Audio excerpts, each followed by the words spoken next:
bonjour. Bonjour. Donc Catherine. vous êtes le créateur de l'EcoTank Tout à fait. et j'aimerais que vous nous présentiez votre bateau et ce concept.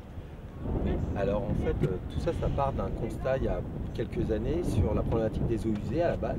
Les eaux noires, les eaux toilettes et les eaux grises, les eaux de salle de bain, cuisine, tous les points d'eau qu'on peut trouver sur un bateau. On s'est rendu compte qu'il y avait une vraie problématique dans les ports et au mouillage. 90% de ces eaux étaient rejetées en fait directement dans l'élément naturel qui est la mer ou les océans et avaient un impact assez important.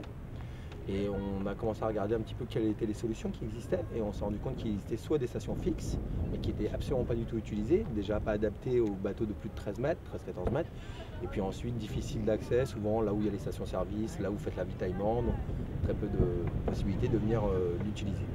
Et sinon il restait les camions, bah alors là, évidemment c'est pour mieux polluer, le camion est assez intéressant. Donc on s'est dit, plutôt que de demander au bateau de venir à la station, essayons de voir si on pourrait créer un engin, un objet, un outil Qui va vers les bateaux. Va vers les bateaux. Et c'est comme ça qu'est né en fait le bateau EcoTank, de ce constat-là. Tout simplement, on s'est dit, pour les mouillages, comme pour les ports, le plus intéressant, c'est peut-être de venir au bateau, parce que la vitrine d'un bateau, c'est l'arrière, c'est là où les gens sont. Et là, on peut en fait accoster directement les bateaux par n'importe quel endroit, souvent par l'avant, donc rester complètement discret, ne pas faire de bruit, pas d'odeur, et pouvoir faire l'intervention sans déranger le plaisancier ou l'armateur, ou les gens qui sont sur le bateau à ce moment-là. Donc vous venez pomper quoi exactement? Alors, les eaux des toilettes, ce qu'on appelle les eaux noires, voilà. Les eaux grises, Salle de bain, qui sont cuisine, salle de tous bain les points cuisine, d'eau. et quoi d'autre encore? Alors, et puis, en fait, on s'est rendu compte rapidement que pour que la solution soit viable, on va dire, il fallait apporter plus de solutions. Donc on s'est dit, on va faire un laserman de l'eau. Alors pour les gens qui ne connaissent pas le nautisme, c'est le couteau suisse du marin. Oui. Donc on s'est dit, voilà, essayons de trouver un outil qui va pouvoir répondre à l'ensemble des demandes de la pollution dans les ports et dans les mouillages. Donc on a commencé à rajouter sur ce bateau-là un filet à l'avant pour faire les macro-déchets. On a équipé la barge aussi d'un système de lutte contre l'incendie. Alors c'est pas pour arrêter les feux, hein, c'est juste pour mouiller les bateaux limitrophes de manière à ce qu'ils ne se propagent pas. On a ensuite installé un système d'écrémeur oléophile. Ça c'est pour les dépollutions. Plutôt que de brasser de l'eau quand vous avez du carburant ou de l'huile ou des choses comme ça qui ont fait une nappe, on l'encercle avec l'écrémeur, on prend 100% du polluant et que 2% d'eau. Donc en termes de destruction, c'est beaucoup plus intéressant. Et sinon, l'activité principale évidemment de ce bateau, c'est la récupération. Comme vous l'avez dit, des eaux noires, des eaux grises, des eaux de cale. Des eaux de cale aussi. Des huiles, des hydrocarbures. Voilà. Le bateau est compartimenté, il y a plusieurs réservoirs qui permettent en fait de... D'accord, sous voilà, là sous ce que vous voyez, vous avez plusieurs réservoirs qui sont compartimentés, exactement. On peut regarder là? Oui, celui-là travaille, donc oui, il est en fonction. Là, vous avez un réservoir, vous voyez, on alimente 4 réservoirs différemment avec une pompe. Qui sont en dessous? Ils sont au milieu, en dessous, pas sur les côtés. Les côtés sont totalement étanches pour que le bateau soit insubmersible et surtout qu'il ait une protection. Vous voyez, il y a un espace plus une double peau, ce qui lui permet que même si on nous percute, à aucun moment on pourra déclencher nous-mêmes une pollution. D'accord. Donc vous pompez tout ça, vous en faites quoi derrière? Alors, tout dépend le polluant. Alors, pour ce qui est, parce que je ne vous ai pas rajouté en plus, vous voyez, les bacs là sont en fait des bacs de tri sélectif qui permettent de récupérer les poubelles au mouillage. Ce qui évite aux plaisanciers de devoir retourner au port pour redéposer ses poubelles. D'accord. Donc pour les poubelles, on a un accord pour chaque port face au mouillage et en général, on s'occupe de le ramener directement au port et de faire le tri.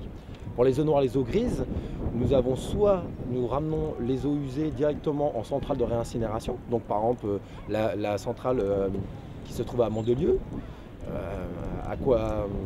Aquaviva. On en vient. Vous en venez, voilà. Ou celle de Nice, ou celle de Monaco.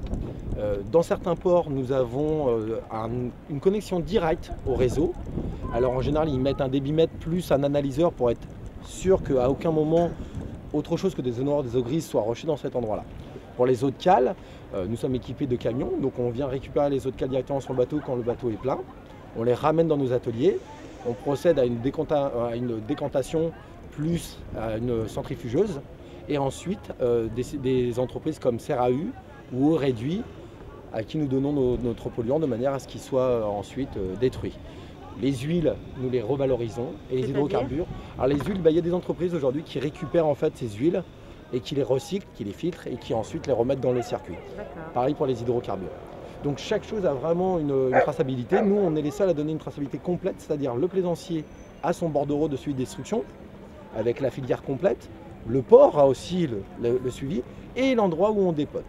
Et on en garde une qu'on donne en fait à la fin de chaque mois avec des statistiques pour chacun des ports pour qu'ils puissent vraiment faire la traçabilité au litre près. Wilfried, aujourd'hui, vous avez combien de bateaux? Et est-ce qu'il a été difficile, j'imagine, de mettre tout ça en œuvre? Quels ont été les freins? Alors il a été très difficile de mettre tout ça en œuvre. Vous avez commencé en quelle année? Alors j'ai lancé le premier bateau, je l'ai construit dans le jardin de mes parents en 2008. Et j'ai ouvert la société réellement en 2011, à la suite en fait de participation à des concours de Business Angel que nous avons eu la chance de gagner.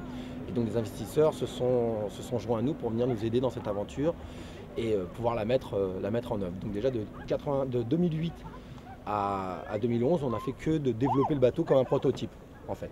Et ensuite en 2011, on a créé le groupe, la société et on a commencé à fabriquer des bateaux. Aujourd'hui, on a 11 bateaux on couvre en fait entièrement la zone de Monaco à Saint-Tropez, avec lesquels nous avons des accords, puisque les ports ont vraiment eu un jeu positif là-dedans. Ça a été très dur au début parce que c'était quelque chose qui était un petit peu méconnu ou qui n'était pas dans l'esprit des gens comme une priorité. Mais c'est quelque chose qui devient de plus en plus une priorité grâce à des gens comme le Port Propre par exemple avec Véronique Tourelle entre autres, ou des directeurs de port comme à Cannes, à Antibes, à Monaco et plein d'autres qui ont eu une vraie volonté de faire en sorte que les eaux usées ne soient plus rejetées de manière délibérée dans les ports. Ça avait des gros problèmes pour les plongeurs entre autres et puis aussi pour la qualité de vie à l'intérieur du port. Pour donner un exemple, l'année dernière, on a récupéré plus de 2 millions de litres d'eau usée. Oui, mais alors ces chiffres sont dus aussi au fait que vous intervenez à un moment, on est à Cannes ici, à des moments par exemple pendant le festival, à des moments de concentration humaine qui ont des impacts sur le port. C'est ça qui est intéressant. Exactement. Lorsqu'il y a le festival du film ou lorsqu'il y a le Grand Prix à Monaco, l'ensemble des bateaux sont occupés, ils peuvent avoir jusqu'à 200 personnes à bord des bateaux pour faire des fêtes. Donc quand vous savez qu'une personne consomme en moyenne 150 litres par jour, vous imaginez les volumes. Alors dans les ports, il y a vraiment quelque chose de positif aujourd'hui puisqu'il y a une vraie avancée. Maintenant là où on se bat, c'est pour les mouillages. Parce que malheureusement pour les mouillages, ce n'est pas les directeurs de port qui décident, c'est d'autres structures et c'est plus compliqué. Et aujourd'hui, notre bataille, c'est vraiment faire en sorte que les mouillages, les plages en fait, ne subissent plus ces vagues incessantes d'eau usée, polluée, souillée. Parce que les gens n'en ont pas conscience, mais tous les bateaux qui sont au mouillage, ils rejettent. Les gens, ils se déplacent, ils rejettent. Et ce sont des volumes très importants. Quand vous allez au festival du film, dans le port, il y a une très bonne mentalité et vraiment des choses qui sont faites, mais quand vous allez au mouillage, par jour, vous avez peut-être 100 ou 200 000 litres qui sont rejetés sur le rivage, quoi. Je ne sais pas si les gens se rendent compte de l'impact que ça a sur les écosystèmes marins. Sur les marins et aussi sur eux, sur vos enfants, sur vos familles, sur tout le monde. Dans les eaux usées, vous retrouvez de l'hépatite, vous retrouvez de l'herpès, vous retrouvez des staphylocoques dorés. Il faut savoir que 95% des médicaments que vous absorbez sont rejetés dans vos urines, ne sont pas du tout assimilés par votre corps. Je veux dire, l'impact, il est plus important que ça. C'est sûr que quand on se dit, oh, mais quelqu'un qui va aux toilettes une fois, c'est rien, ça donne à manger au poisson. Oui, 1 litre. Pas 200 000 litres. Parlez-nous de l'économie de votre entreprise, finalement. EcoTank, aujourd'hui, c'est une entreprise, ça vous a coûté des sous, j'imagine. Vous dites que vous avez eu des business angels qui vous ont accompagné. Aujourd'hui, ça coûte combien? Est-ce que votre entreprise est bénéficiaire? Non, elle arrive au point d'équilibre cette année, pour la première année. Donc vous voyez, depuis 2011, on a dû faire des levées de fonds en fait pour pouvoir survivre et pour pouvoir accompagner ce projet parce que c'est très compliqué. C'est une loi sur l'interdiction du rejet, mais elle est dure à appliquer, en tout cas elle met du temps à être appliquée. Et il est difficile, vu l'économie actuelle en France, d'être aidé, en tout cas pour des entreprises comme nous. Donc on a dû totalement autofinancer l'ensemble de ce projet depuis 3 ans. Nous avons quand même employé plus de 30 personnes. Il faut les payer, ce sont des familles. Il faut aussi construire des bateaux, il faut aussi développer des nouvelles technologies pour être en avance. Donc on dissout en fait les parts qui nous appartiennent de manière à trouver le moyen financièrement de pouvoir continuer cette aventure et l'emmener au bout.